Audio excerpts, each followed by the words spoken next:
News on KTLA 5.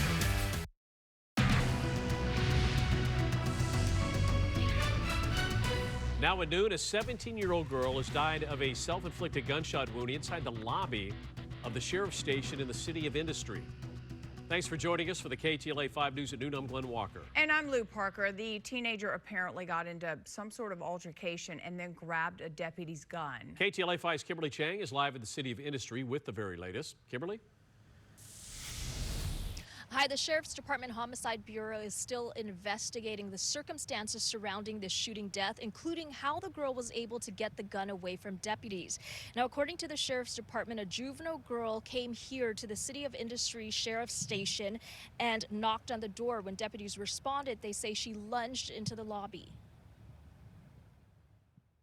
A altercation ensued.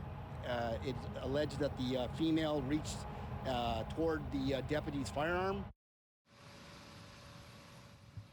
Investigators say she was able to take the gun away from the deputy's holster. Prior to the struggle, investigators say there was a call for help from a home about a mile away on Clintwood Avenue in La Puente. Authorities say the girl's foster parent reported that she was suffering from a mental health crisis, but when deputies responded to the home, the girl was not there. It was roughly 15 minutes later when she showed up here at the Industry Sheriff's Station. During the altercation, it is alleged that the female suffered from a self-inflicted gunshot wound with what we believe to be the deputy's firearm. Investigators still haven't said whether they believe that the shooting was intentional or accidental. That, of course, is still part of the ongoing investigation. Reporting live in the City of Industry, Kimberly Chang, KTLA 5 News. All right, time now for Upfront with the Hill, a look at the top political headlines across the nation and here at home. Joining us from Washington, D.C. is the Hill's reporter, Julia Manchester. Julia, great to see you. Let's start with our big story, or at least one of them today. An appeals court gives former President Trump a new deadline and a lower bond in his civil fraud case. What's happening this afternoon with that, and how is Trump responding? Yeah, Glenn and Lou, this decision was made by a 5-judge New York Court of Appeals earlier today, and this essentially gives Trump cover. This allows him to, if he pays in the next 10 days, $175 million bond, it allows him to, at least for now, forego that $464 million bond that was initially handed down in the judgment surrounding Trump's civil fraud trial. Now, remember, last week, Trump's attorney said, despite their diligent efforts, they wouldn't be able to pay this because they wouldn't be able to get the cash in time. So this definitely provides former President Trump some cover for now as he runs for president again and deals with all of his legal woes. But he had this to say in a courtroom appearance outside of the courtroom in Manhattan earlier today. So I greatly respect the decision of the appellate division, and I'll post either $175 million in cash or bonds or security or whatever is necessary very quickly within the 10 days. And I thank the appellate division for acting quickly. But Judge Engoron is a disgrace to this country, and this should not be allowed to happen. Thank you very much. Yeah, so strong words from the former president there. And, you know, he says he's going to pay this $175 million in the next 10 days. But it's important to remember that Attorney General Letitia James' office in New York says that that $464 million ruling, it still stands. So we'll see what happens in the long term going forward. And, you know, all of this is happening in New York City today. And just to give you some perspective as to how busy of a day it is for Trump's legal team and anyone following Trump's legal woes, just down the street in Manhattan, a separate judge ruled that Trump's hush money case would begin on April 15th. All right, thank you, Julia.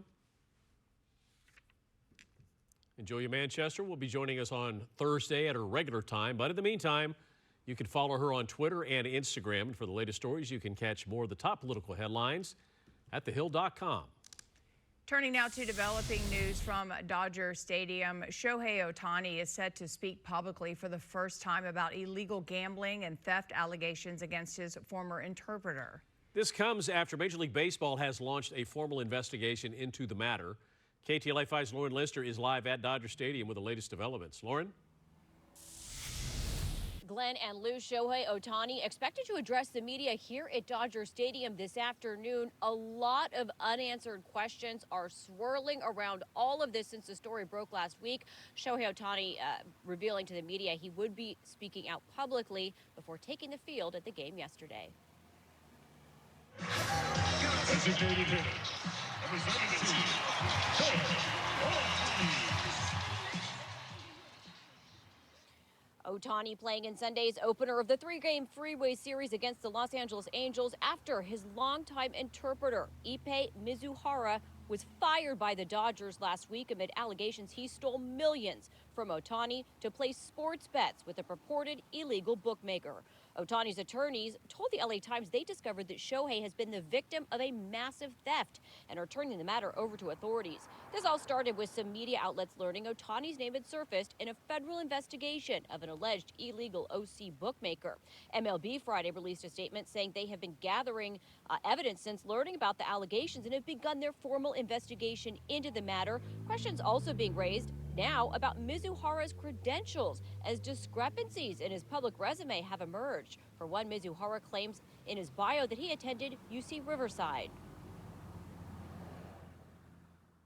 Based on everything and based on the school's own words, nobody by that name ever went to UC Riverside.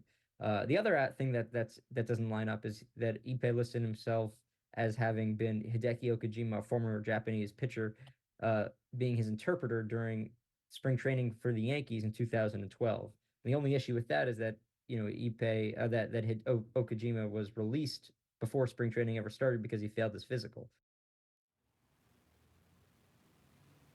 Ippei Mizuhara has not responded to those claims. According to ESPN, though, he said what you see on your screen. He gave the network an interview last week where he said he asked Ohtani to pay off his multi-million-dollar gambling debt, saying obviously Ohtani wasn't happy about it and said he would help me out to make sure I never do this again. He decided to pay it off for me. I want everyone to know Shohei had zero involvement in betting. I want people to know I did not know this was illegal. I learned my lesson the hard way. I will never do sports betting ever again. But then Ohtani's attorneys came out and alleged theft, and Mizuhara a day later recanted some of his comments. According to ESPN, told a different story.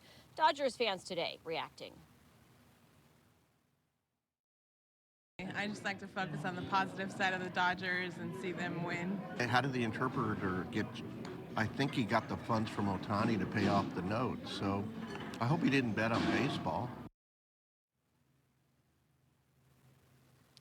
And Mizuhara telling ESPN that he bet on soccer, the NBA, the NFL, and college football, but never on baseball. By the way, he has been Ohtani's interpreter since 2018, and beyond that, they are reported to be very tight, very close friends. What we are hearing about this press conference is that it's set to be around 2:45 here at Dodger Stadium, and we will bring it to you live when it happens. That's the latest live here at Dodger Stadium. I'm Lauren Lister. I'll send it back to you. All right, thanks, Lauren. And the Dodgers preparing for their home opener this Thursday against the St. Louis Cardinals. And with Shohei Ohtani's first game in front of Dodger fans, ticket prices expected